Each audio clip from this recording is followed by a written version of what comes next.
Farmers will benefit from a £220 million package. Prime Minister's going to announce this today. It'll double investment in productivity schemes and security. Yeah, almost half of farmers in England now receive support from the government's post-Brexit farming schemes, but many argue it isn't enough. Well, let's speak to the Environment Secretary, Steve Barclay, on this. Steve, good morning to you. Good morning. Yeah, 220 million. What do you plan to do with this? Because there's a lot to do, is there not? There is, and we're absolutely committed to backing British farming. We produce amongst the best food in the world, and what this is doing, it's doubling the grants for equipment, for technology, to drive better productivity, to make our farms more sustainable. It's focusing much more on food security and food production. So it's helping with costs, for example, pesticides and sprays and various things on farm to bring those costs down and to make the most of the technology that is available. So we drive up productivity on farms and allow our farms to compete across the world.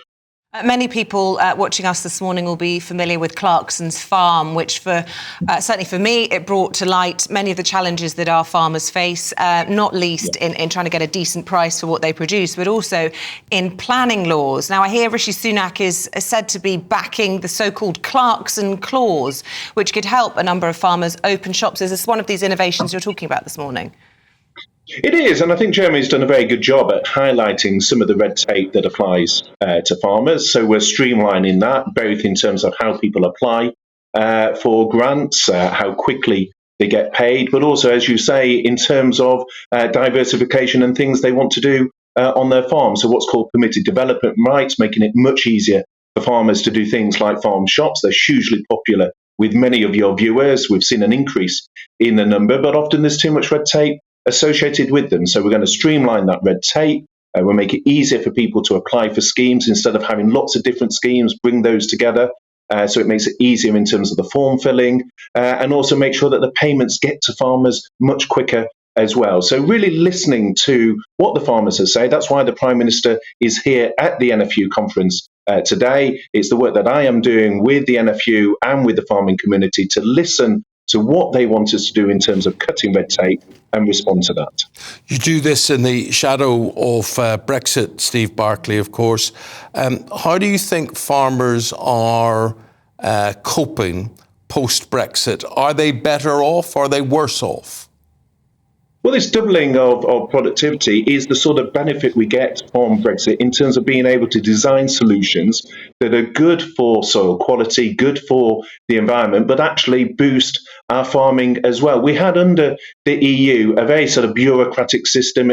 50% of the money went to the 10% of largest farms. It was based on the size of farm. It didn't respond to innovation. It didn't respond to technology. And we're also legislating as well with things like our gene precision legislation so that we can use the latest science to boost our farming as well. So it's about having farming in a way that works with the environment, that designed for what we need in England specifically, and isn't just based on a bureaucratic formula, which was the case in the EU. Yeah, although the post-Brexit farming subsidy scheme in England has failed to improve on the old EU system, and large landowners are still benefiting disproportionately. That's not according to me, that's according to the outgoing president of the National Farmers Union, who you'll be meeting with a little bit later on today. It certainly seems from what you've said to us this morning that there has been a slowness in getting subsidies to farmers. That's got to be an admission there that the whole process, I think there's been 7 environment secretaries since Brexit. It's been very difficult for farmers, many of whom wanted Brexit wholeheartedly.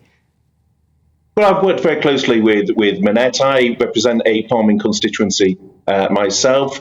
We have a clear plan for farming, which is about boosting productivity, helping farmers to reduce their costs, reduce, for example, the pesticides, get the robotics there, get the automatic feeders, for example, respond to different issues that farmers have raised with me. So I've been working closely with both Minette and the NFU as a whole, and also reflecting the lessons I take as a farming constituency MP. How do we get better productivity? How do we cut the red tape?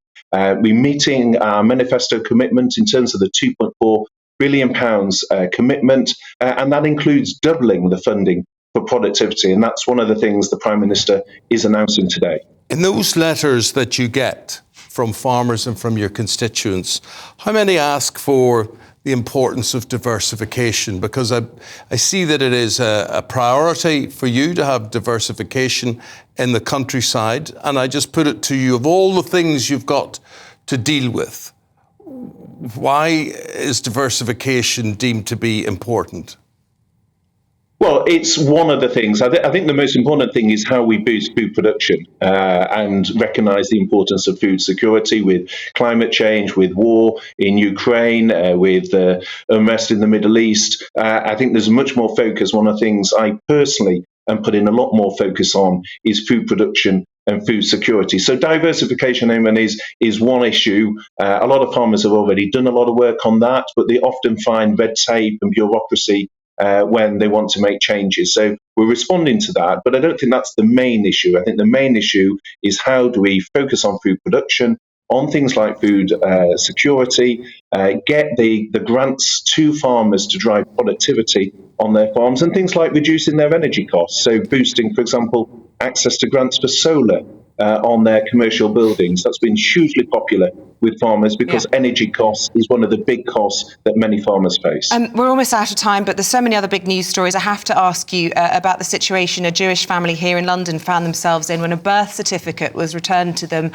with Israel being crossed out. Now, I understand there's a Home Office investigation, rightly so, into what exactly happened here, but we're also hearing this morning that a statue of Amy Winehouse in Camden has had a sticker placed over the Star of David necklace on there. People are describing London as almost a return to the 1930s. We've got Prince William today meeting victims of anti-Semitism here in the UK. Are Jews safe here? Yes, but I think these are extremely concerning stories, and you're absolutely right to highlight them. I think we're all alarmed to see those sort of stories, and it is absolutely important that we get across that there is zero tolerance for that sort of behaviour. And I know the Home Secretary is absolutely committed to taking a robust stand in terms of rooting out any form of anti-Semitism, and that is something as a government we are absolutely committed to doing. Secretary of State for the Environment, thank you very much indeed. Good to talk to you. Thank you. And you.